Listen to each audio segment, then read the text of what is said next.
오늘도 새벽 예배를 드리게 하신 하나님께 감사와 찬송과 영광을 올려드립니다. 우리 다 함께 사도신경으로 신앙 고백하신 후에 찬송가 180장을 부르신 후 요한복음 14장의 말씀을 읽으신 다음 오늘 말씀을 듣겠습니다. 우리 예수님께서는 육신을 입고 이 세상에 오셔서 33년 동안 계셨습니다. 33세가 되신 해에 십자가에 못 박혀 돌아가시고 사흘 만에 부활하신 후에 40일을 계시다가 승천하셨습니다. 그리고 예수님께서 구름 타고 하늘로 올라갈 때 옆에 있던 흰 옷 입은 두 천사가 지금 구름 타고 올라가신 주님이 너희들이 본 그대로 다시 오실 것이다 라고 예수님이 재림하실 것을 분명히 말씀했습니다. 신약 성경에 보면 예수님께서 재림하신다는 말씀이 318번이나 나옵니다. 예수님께서 지금으로부터 2000년 전에 이 세상에 오실 때는 자기의 백성을 죄에서 구원하기 위해 오셨습니다. 그러나 장차 재림하실 때에는 만왕의 왕으로서 심판주로 수많은 천군 천사와 함께 영광 중에 모든 사람들이 보는 가운데 오실 것입니다. 2000년 전에는 마국간에서 초라하게 태어나셨지만 재림하시는 주님은 영광 중에 천군 천사와 함께 모든 사람이 보는 가운데 분명히 오실 것입니다.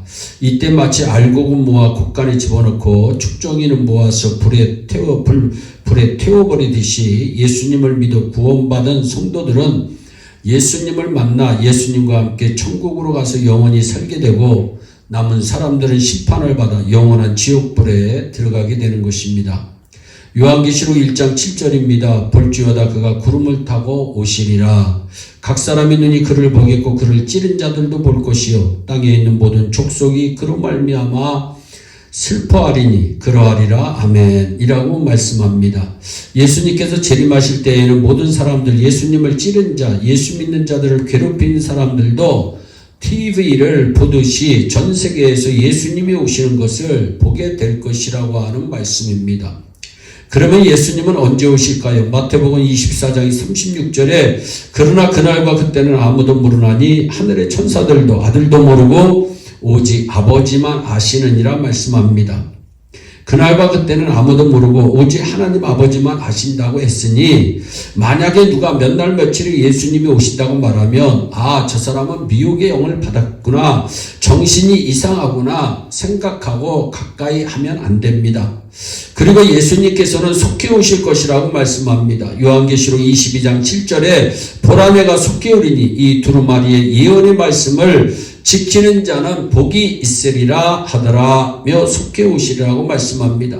마태복음 24장 37절에도 노아의 때와 같이 인자의 임함도 그러하리라 말씀합니다.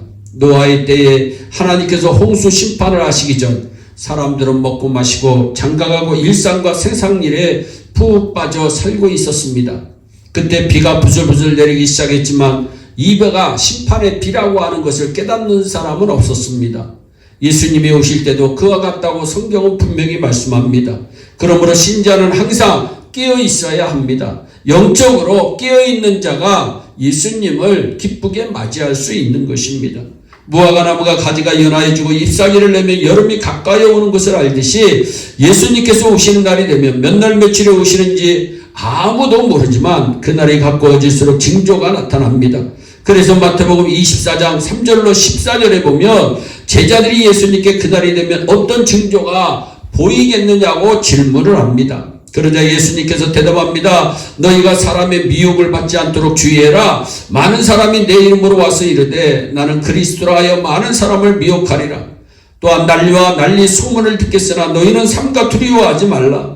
이런 일이 있어야 하되 아직 끝은 아니다. 민족이 민족을, 나라가 나라를 대적하여 일어나겠고 곳곳에 기근과 지진이 있으리니 이 모든 것은 재난의 시작이니라. 그때 사람들이 너희를 환난에 넘겨주겠으며 너희를 죽이리니 너희가 내 이름 때문에 모든 민족에게 미움을 받으리라. 그때 많은 사람이 실족하게 되어 서로 잡아주고 서로 미워하겠으며 거짓 선지자가 많이 일어나 많은 사람을 미워하겠으며 불법이 성함으로 많은 사람의 사랑이 식어지리라. 그러나 끝까지 견디는 자는 구원을 얻으리라. 이 천국 복음이 모든 민족에게 증언되기 위하여 온 세상에 전파되리니 그제야 끝이 오리라고 주님은 분명히 말씀합니다. 예수님께서 재림하시기 직전에 큰 환란이 있고 그 환란 후에 예수님께서 재림하실 것이라고 마태복음 24장 29절로 31절에 분명히 말씀하십니다. 그러면 우리는 어떻게 살아야 할까요? 첫째는 예수님이 언제 오시든지 맞이할 수 있도록 늘 준비해놓고 살아야 합니다. 둘째는 천국에 소망을 두고 아무리 힘들어도 환란이 와도 잘 참고 인내하면서 천국을 바라보면서 승리하시기 바랍니다.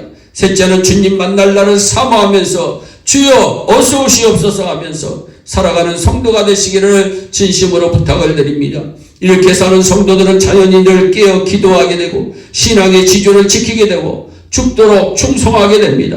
주님을 만날 날을 사모하며 살아가는 사람들은 절대로 한눈을 팔지 않습니다. 그리고 억울해도 참고 괴로워도 참고 깨어 기도하고 거룩하게 살려고 노력하고 승리하게 될 줄로 믿습니다. 우리 예수 믿는 사람들에게 위험한 것이 하나 있습니다. 설마 내가 오늘 죽을까? 설마 오늘 예수님이 오실까라며 죄의 유혹에 빠져 죄를 저지르고 마는 것입니다. 실컷 먹고 마시고 음란한 짓을 하다가 내일 회개하면 된다고 생각합니다. 이 생각은 사탄이 주는 생각입니다. 회개는 내 마음대로 할 수 있는 것이 아닙니다. 회개는 성령이 역사해야만 하게 되는 것입니다. 그러므로 회개할 마음이 생기면 그 자리에서 그때 바로 실행해야 합니다. 문 밖으로 나가다 마음이 변하면 회개하지 못합니다. 저와 여러분은 오늘 주시는 말씀을 마음에 잘 새깁시다. 예수님께서 오시는 날은 이 세상 사람들에게 심판을 받고 지옥불에 들어가는 날이지만 예수 믿고 구원받는 성도들에게는 이 재림의 날이 가장 기쁜 날, 축복의 날입니다. 모든 수고가 끝나는 날입니다. 다시는 환란이 없고 시험이 없고 고통이 없는 날입니다. 늙거나 병들거나 죽음이 없는 날입니다. 아마 이 날에 우리 모두가 너무너무 기뻐서 뛰고 춤추며 하나님을 찬양하게 될 줄로 믿습니다. 오직 저와 여러분은 항상 그날을 바라보며 깨어 기도하고 주님이 언제 오시더라도 흠과 티와 책망할 것이 없는 아름다운 모습으로 주님을 맞이할 수 있도록 준비해놓고 사는 지혜로운 하나님의 귀한 백성들이 되시기를 예수님의 이름으로 축원합니다. 기도하겠습니다. 사랑의 하나님 참 감사합니다. 주님은 반드시 다시 오실 줄로 믿습니다. 재림의 주님을 아버지 하나님 정말 준비하는 예일의 온 성도들이 되게 하여 주옵소서. 재림을 소망하며 아버지 재림을 위하여 참고 항상 깨어있어 영적으로 하나님 앞에 늘 가까이 가는 우리 예일의 온 성도들이 될 수 있도록 주여 하늘문을 열으셔서 복을 내려 주시옵소서. 감사하고 예수님의 이름으로 기도하옵나이다. 아멘. 우리 다 함께 주기도문으로 예배를 마치시고 각자 개인 기도하신 후에 오늘도 주 안에서 승리하는 복된 하루 되시기를 바랍니다. 감사합니다.